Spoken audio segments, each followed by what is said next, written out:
everyone. Hello, everyone. You are now here with Goddess Chats with me, Joanne Webb, the happiness hustler, and men's coach, Stacy Taylor. And you might be thinking, Goddess Chats, a man, Stacy Taylor, and he looks very manly with his beard. But you know what? What does goddess mean? Goddess to me is that feminine energy that we've all got inside of us that we can all tap into. And in this busy world where everybody's go, go, going and very masculine orientated, male dominant energy, everybody needs to tap into that beautiful goddess energy. And I know, Stacy, you're doing this amazing work with men, but to do that, I know you are a goddess. Oh, thank you. I've never been called that in my life, so I'll take that as a compliment, Joanne. Thank you. Hey, how are you doing today, Stacy? Yeah, I'm doing really well. I'm really looking forward to sitting down and having a chat with you and just seeing where it goes. So, yeah, it's been good. Our beautiful mutual friend, Natalie Cutler Welsh, has introduced us. Nat is a radio host on RCR. And as soon as she told me about you, Stacey, it just lit my heart on fire because I predominantly work with women, which makes sense as a woman. I do some work with men, but I predominantly work with women. And when I found out that the work that you're doing in the male space of helping men overcome their past, overcoming their programming, their conditioning, and allowing them to be who they were born to be, it just filled the cockles of my heart. It just made me sparkle. So tell me a bit about why do you do it? Yeah, so really, I never did this initially to help any other men, Joanne. My 3 or 4 years ago, my life fell apart, and I was back in a really familiar place of this, where I'd self-sabotaged my life. And I was just sitting there. My wife had left. My finances were a wreck. My house was a mess. Everything was a mess. And I was like, how come you can always get your life to a certain point, but then you always self-sabotage it?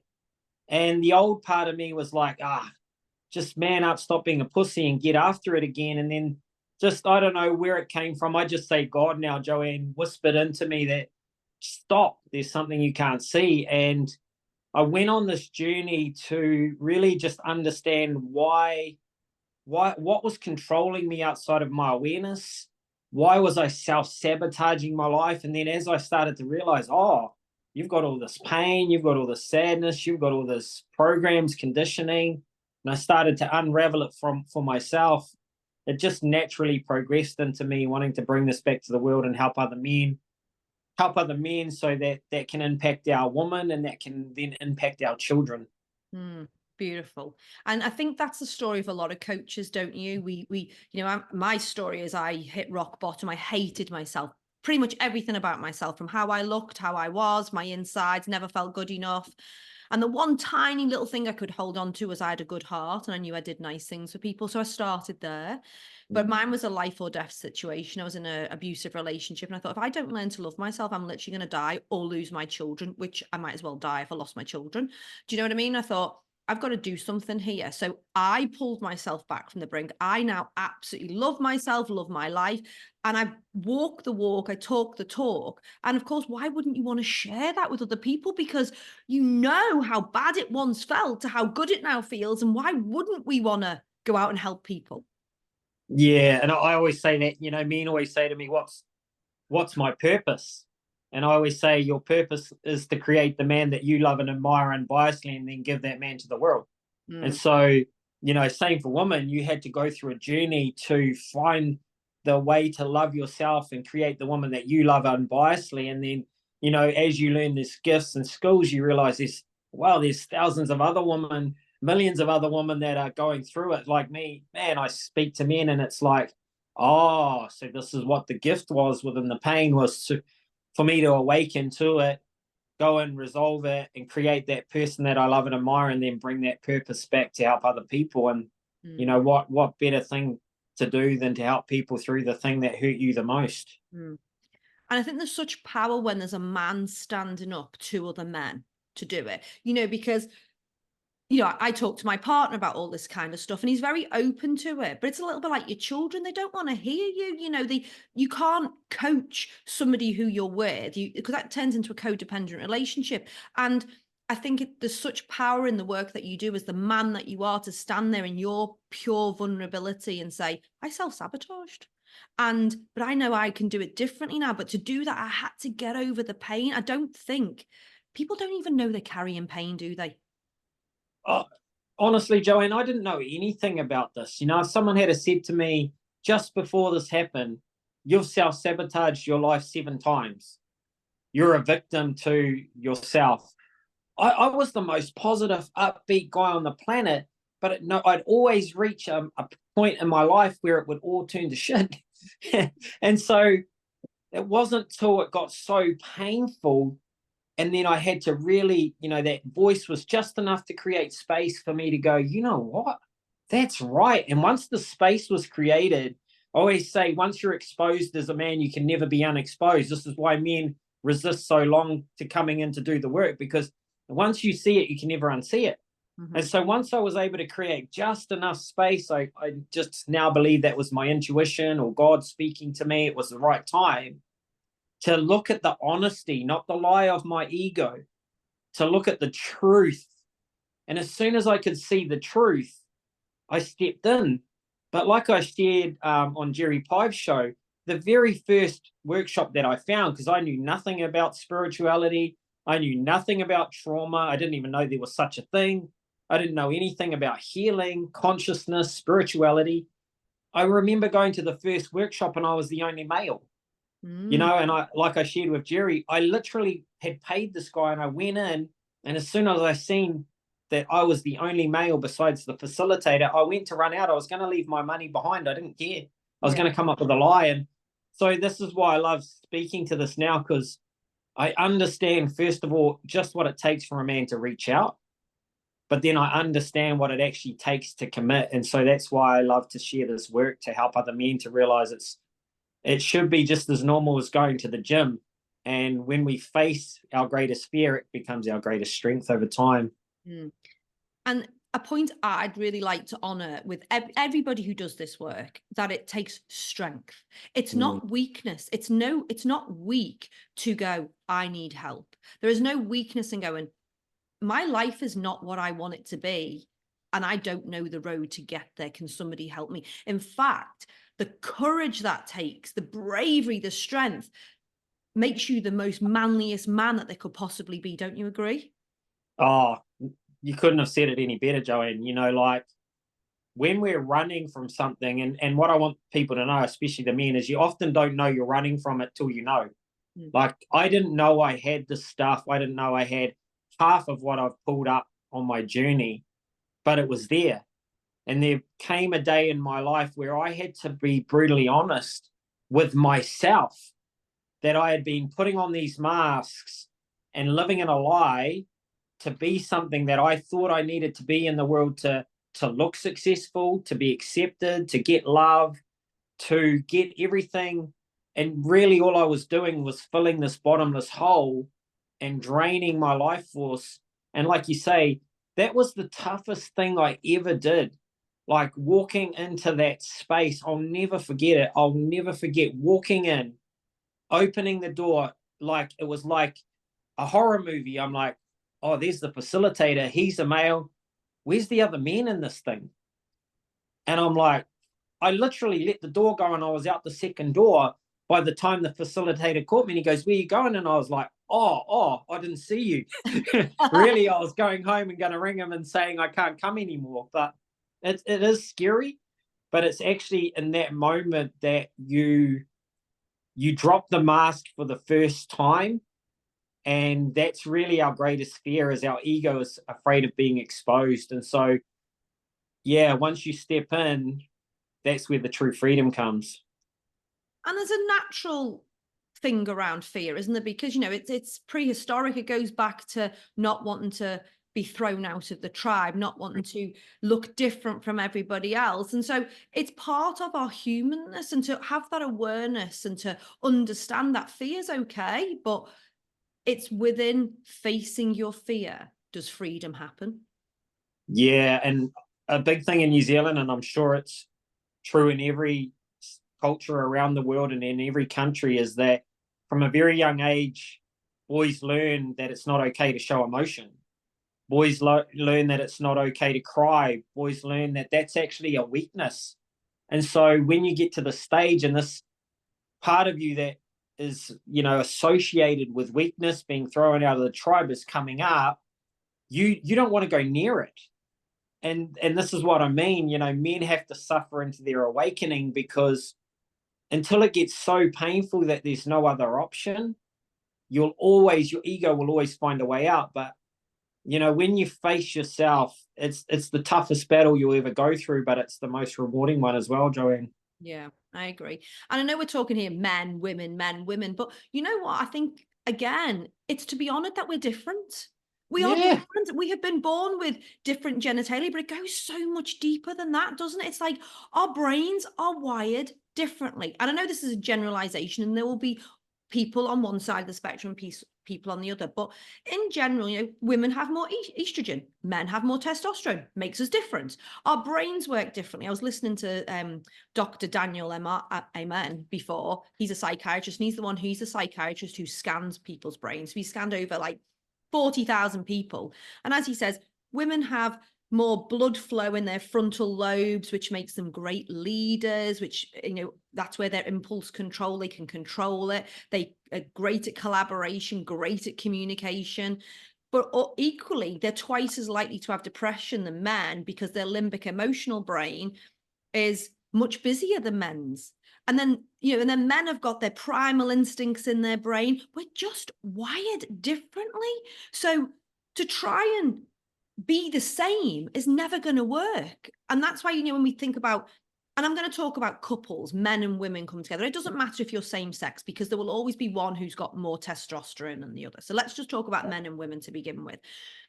In a relationship, because I know you do a lot of work helping men find themselves so they can be the man, so the woman can bring out a feminine. It creates that place of safety for the woman. And oh my God, if people just knew how to do this and then could treat their woman like the queen and she treated him like the king, and the beauty that can be in there. I just feel like I want to press a big stop button on the world and go, you're all doing it so wrong. Can we all just reset?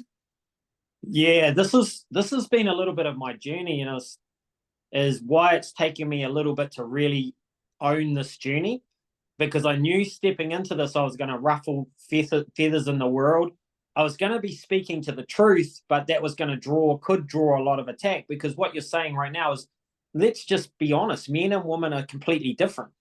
And right now there's a huge attack on masculinity, strong men. And if you say something like this, now you're a narcissist, you're all of these things. But men are protectors, they're providers, they have testosterone, they have denser nervous systems, and they're meant to protect, provide, and create safety. And we don't have that in the world right now. This is why we see so many women in their masculine more, because they might be solo mothers, their man's stuck in their boy psychology, so they have to lead the household, they have to lead life, and we're out of balance. And while we're out of balance, we're going to suffer. And I just realized that I just didn't have a masculine role model, and it's no disrespect to my father, he just didn't have one either. And there was no books, and if there was an attack on masculinity, it's been going on for a long time. But there's nothing more empowering in the world than a strong man who's standing in his truth, who's healed his wounds. And that doesn't take away, I shared this with Natalie, there are strong women in the world now that want to create businesses, that want to be entrepreneurial, that want to have a career as well.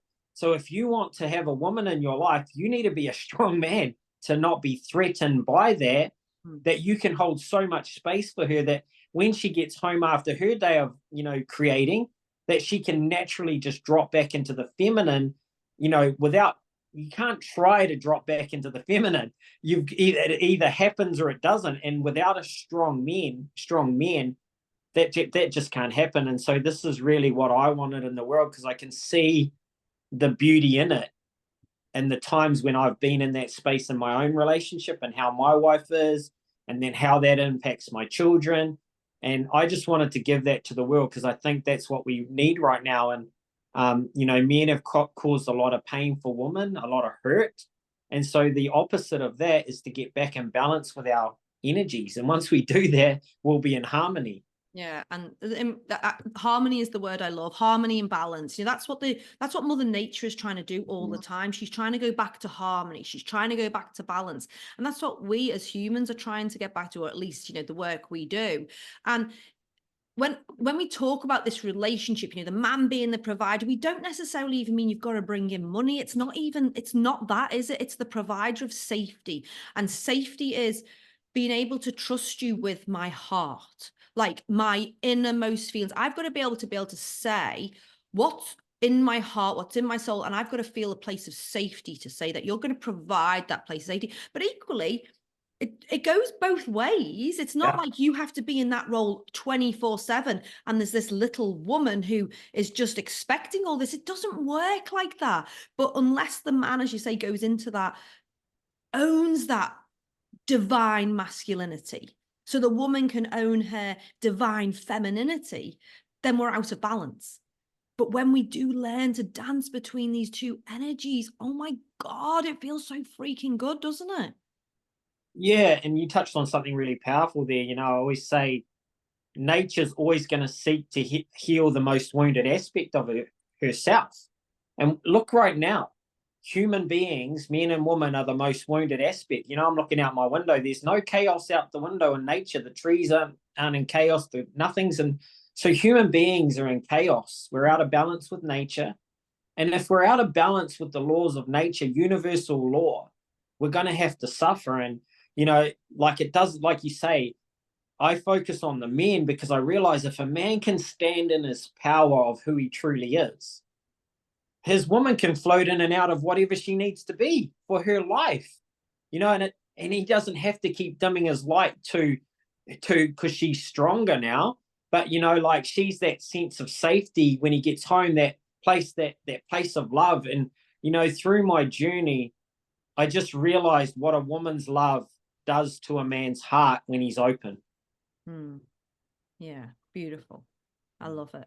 And for every man that does this work, yes, it's courageous and it takes great courage to start, but you've got no idea of the benefits you will receive from your woman when you do this work. Like, if you think she loves you now, wait till she can be in her feminine, because wow, all of the work I do is this goddess work with women, and they don't know how to access their goddess energy. Hence, that's I'm the facilitator there.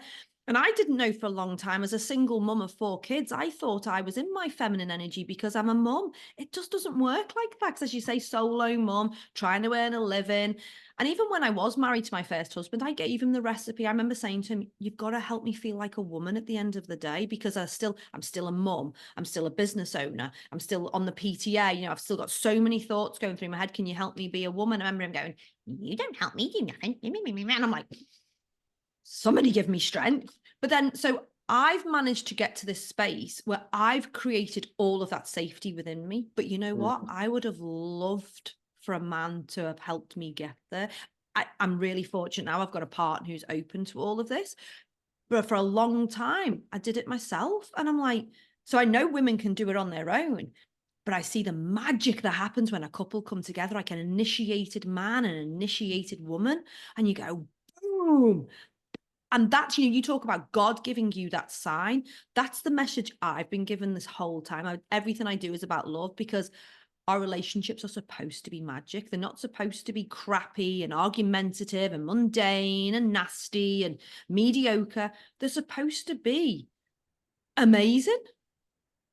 Yeah, 100%. And if you're in one of those relationships, it's because there's a lesson that you have to learn.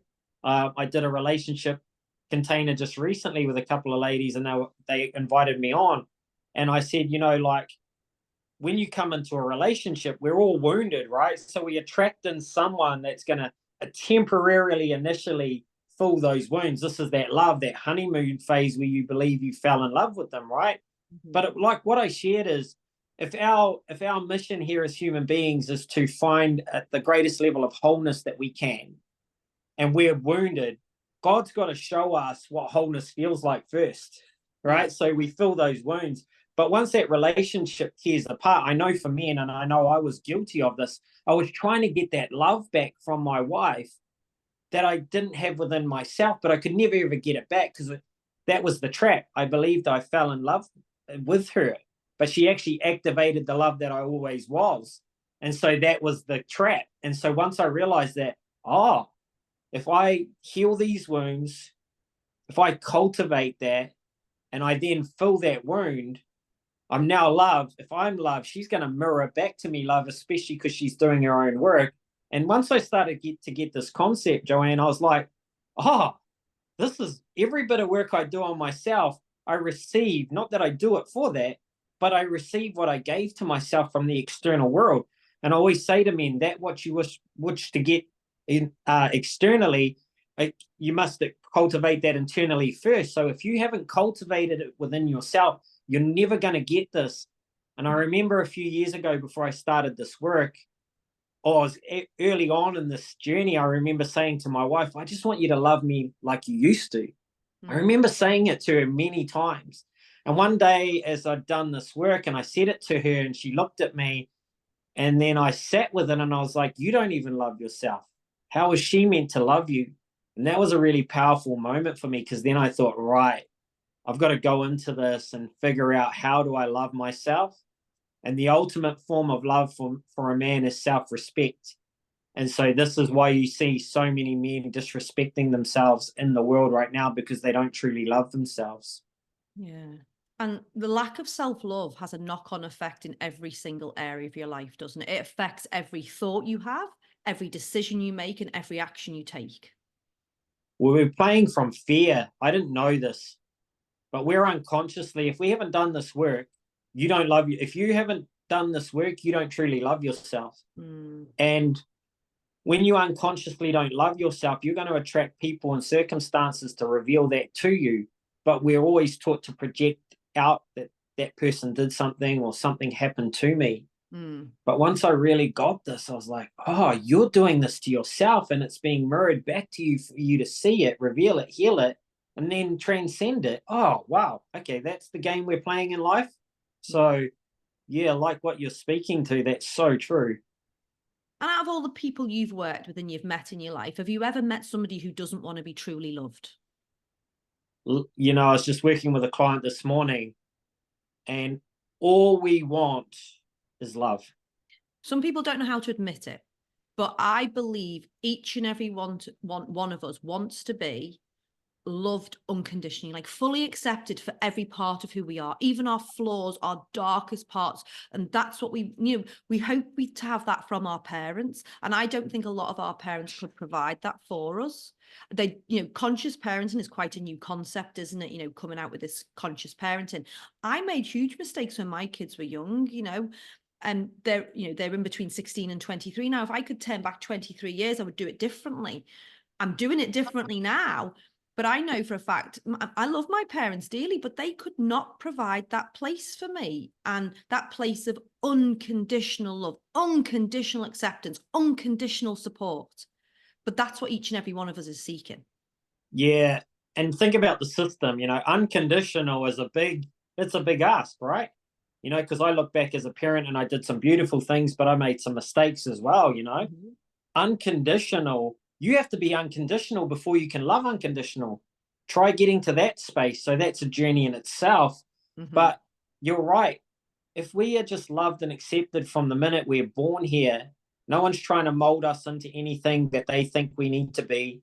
No one's trying to shut down our lights so we don't get hurt or get shone or get exiled from the tribe. If we were truly free, I was just talking with my sister about this. And I said, if you were truly free, if someone from the minute you got here, mum and dad, loved you unconditionally, you could do anything you want in this world, because you would have that level of belief and trust in yourself. We're just good at manifesting what we learn to believe about ourselves our entire life, until we see it like we have in our own ways and start working through it. But, that conditioning goes subconscious, and your subconscious is your identity. And Tony Robbins said, the human identity is the strongest force in the world. So, yeah. And these beliefs, these conditionings that we have and we operate from, often it's nobody's fault. Often it's just because that's the way society is. You go to school and you must learn to read, you must learn to write, you must do this, you must sit down, you must do, or you can't do that. And all of a sudden we had this beautiful big personality when we're born pure love. A baby doesn't know anything other than pure love. And all of a sudden we're chipped away, we're funneled. So we have to go down this funnel to be a certain way. And as you say, if we were all just born and be able to be our wild uniqueness, imagine. Oh, there's that quote, my deepest fear is not that I am inadequate. My deepest fear is that I'm powerful beyond measure. Yeah. How many times did you show your true self at school and be attacked, shone? You're laughing and having fun as a kid, and mum and dad are just tired and grumpy and they yell at you, and then you start to shut down. And that just becomes our natural state of being. We're playing defensive. And so when we're playing defensive, we're often in guilt, shame, fear. We're not in true love. And that's really what this process is. It's just to break open your heart. Break open your heart so that you can realize it's safe to be me and that I'm actually my worst critic. Like people say, I'm worried about what others think about me. Men say that all the time. But when I really realized, I'm not worried about what they think about me. I'm the worst critic that could ever be in my own life. That ego, I've become the voice of the people that attacked me. Mm-hmm. As soon as you can let that go, like, Joanne, you can start to step into your power and you don't care anymore. You're more worried about the impact and the people you can have and the life that you can build rather than what you won't be or what people will think about you or what's going to be said about you. Mm. And you, Stacey, obviously you've been vulnerable. You told us that, a few years ago when your life fell apart yet again, you heard this voice. How's your life changed through doing the work? It's been a rough journey. I'm not going to lie. It's not been all sunshine and rainbows. But the last 6 months, Joanne, like the opportunities, the things that are happening, the way my marriage is, the way my life is, it's just, you can see the work. You can see the growth. You can see what I've cultivated. And when I started this journey, I realized I'd built my life on this sandy base, is the analogy that I like to use. And I could build it really high on the sandy base, right? But once it got really high, it would start to tip and then it would fall over.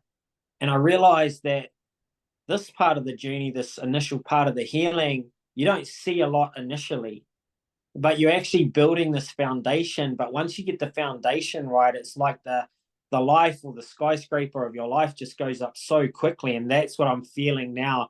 But I have the wisdom, I've built the base for it, I've got the strength to hold it, and I'm not building it from fear anymore. So my relationship's thriving. I know where to go if it's not. I know how to fix things really quickly, pivot, understand. And yeah, it's just beautiful. Like I just feel free. That's, like someone said to me the other day, I always thought I wanted the financial success and the cars and the houses and the woman. But honestly, all I wanted was peace. I wanted peace as a man. And I wanted everything in my life that brought peace, and that's what I've got now. And in that state, I know I can do anything. Well, if you ever listen to an interview with Mike Tyson, that's exactly what he says. He says going to prison was the best thing for him because he thought, he had the fame, the riches, the cars, the girls, the everything. But he never had peace in his heart. And it wasn't until he found peace in his heart was he a happy man. And, and if Mike Tyson can come out and say that, one of the most biggest animals in the world, the strongest man, it's a really beautiful message for each and every one of us, isn't it? Yeah, people think they want the money, but they only want the relief that they think the money will give them.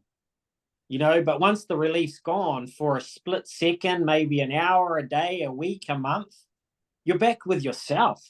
So people don't actually want the money, the woman, the cars, the fame, especially speaking to the men out there, but even the woman, they want the peace. They want to know who they truly are. And when you don't need those things anymore to fill you, they just come into your life, but they hold no power anymore. Yeah. And the word peace, I think, gets misconstrued. I think some people sometimes mistake peace for being boring. Drama is boring.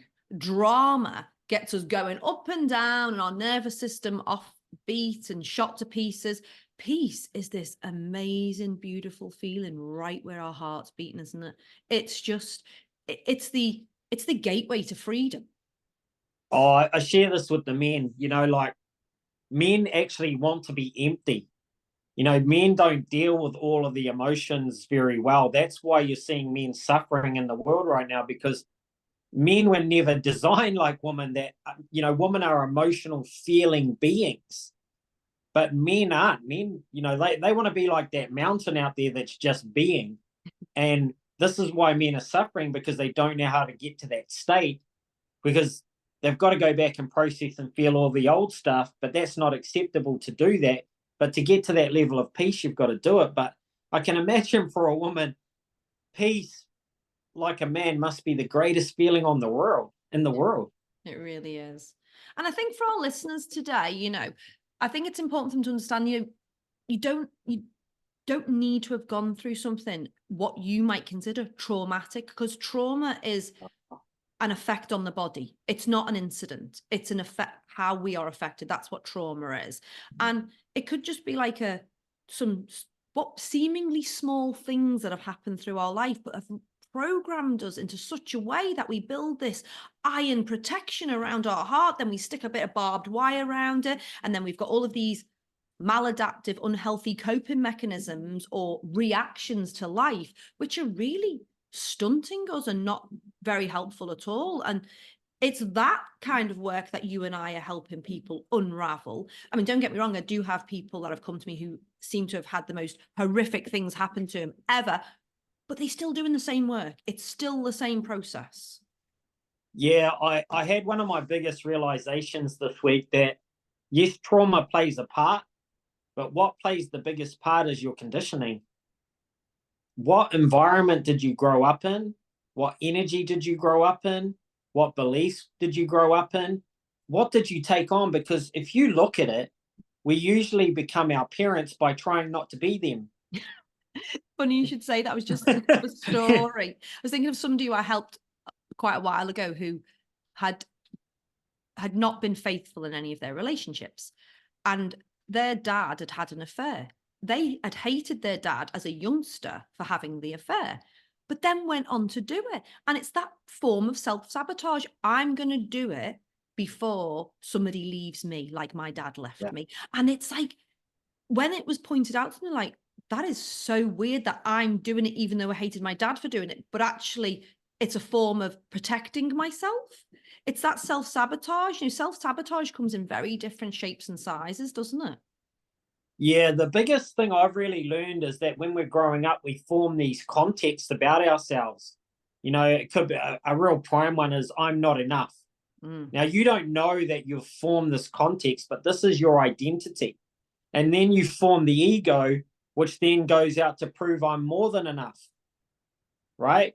But the subconscious, as soon as, like, I did this, I remember meeting my wife. I was sleeping on a friend's couch, driving a car that you started it with a screwdriver, and I was working to drink and to hang out with my friends, and I had nothing. I was living paycheck to paycheck, living out of a suitcase. And then I met her, and within 3 years, I'm a millionaire. I've got this beautiful relationship, beautiful house. But all I realized is she temporarily filled my wounds. I was naturally now loved, and I could manifest. Right? So the ego will always bring you back to the core context of I'm not enough, or I'm not loved, or I'm not worthy. So once I got to this height like Mike Tyson, where I'm now way outside of what my identity is, right? Some little thing triggered it. And without me knowing it, my identity looks up and goes, what the fuck are you doing up there? You are not in that tribe. You're in danger. We'll save you. And you wake up. And this is that self-sabotaging until you can see the context that you're living under, the programming that you're living under, and not fight with it anymore, because we don't realize, but our ego's got our fighting. It's a negation to the fear. But once you pull away, the tension always drags you back. Like, once you can see it, and it's not, like you say, it's not always trauma that does play a part, but it's more your conditioning. What did you receive in that first 7 years? Mm-hmm. What did you receive in 7 to 13? Mm-hmm. Because that's the blueprint that you have for your life until you come back to consciously shift and change that. Yeah. And the blueprint kind of stays around as well. You can't just get rid of it. You don't eradicate it, do you? It's having the awareness. And as you said, we can still then go and have an off day or get pulled back into some of these patterns, because it doesn't go away, but it's having that awareness and having the resources and guides to go, I can see that. I'm going to do something to change it. Like every day I was talking to a group of people today, and it's like, I had no self-worth, but I don't just keep having self-worth by deciding like 5 years ago, 10 years ago, to start doing this work that I was worthy. I have to continue to work on this every day. It's like, to stay in this high vibration, this high frequency, I've got to still remind myself how bloody worthy I am. Well, you Otherwise I'll think, go straight back to the blueprint. yeah, I seen this a little while ago. I seen this magpie, I think it was, that grew up around dogs, and it's running around barking like a dog.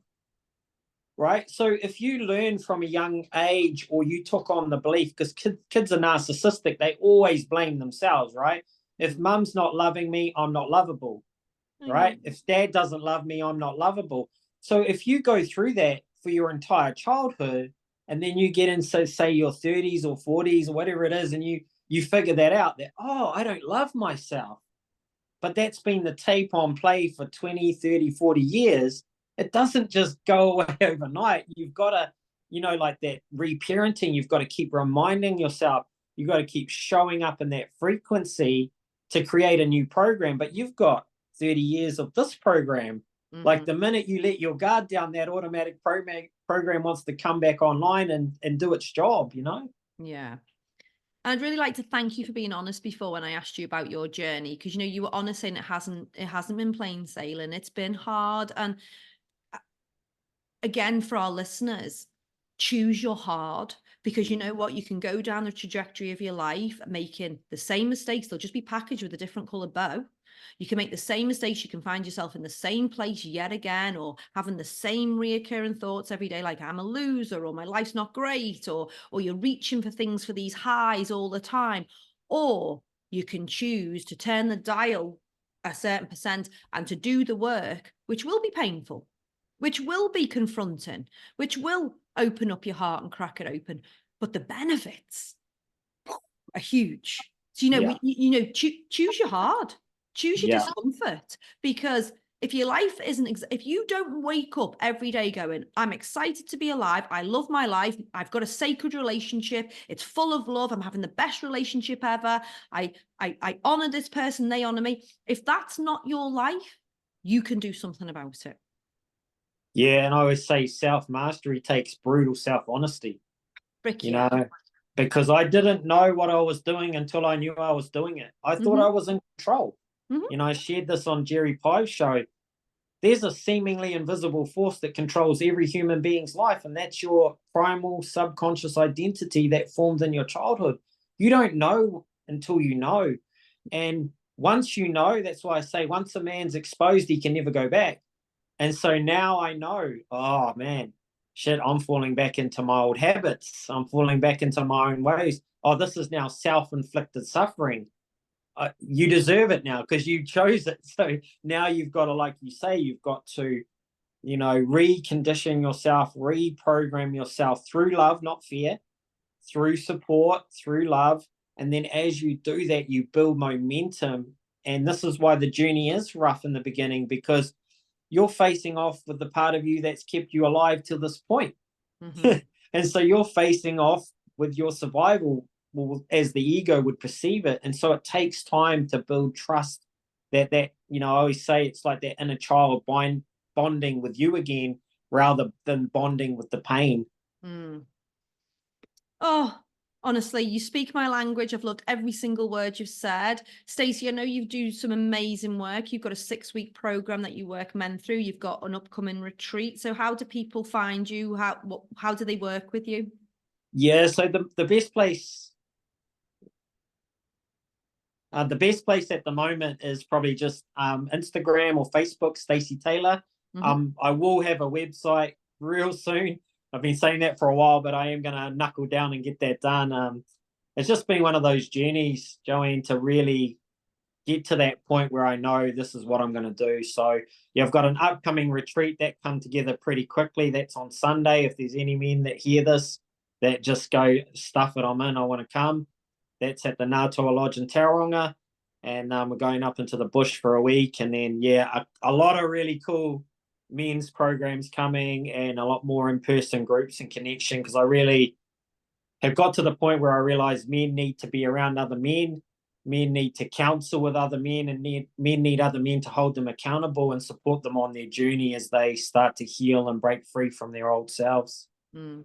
Oh, awesome. Well, I will also add the links to the bottom of this talk, but I just want to honor you and all the work and you, the journey you've been on, and for being so open and vulnerable, because for every one of us that steps up and owns this, we give other people permission to do it too. So thank you for all the work you're doing, and thank you for being a goddess.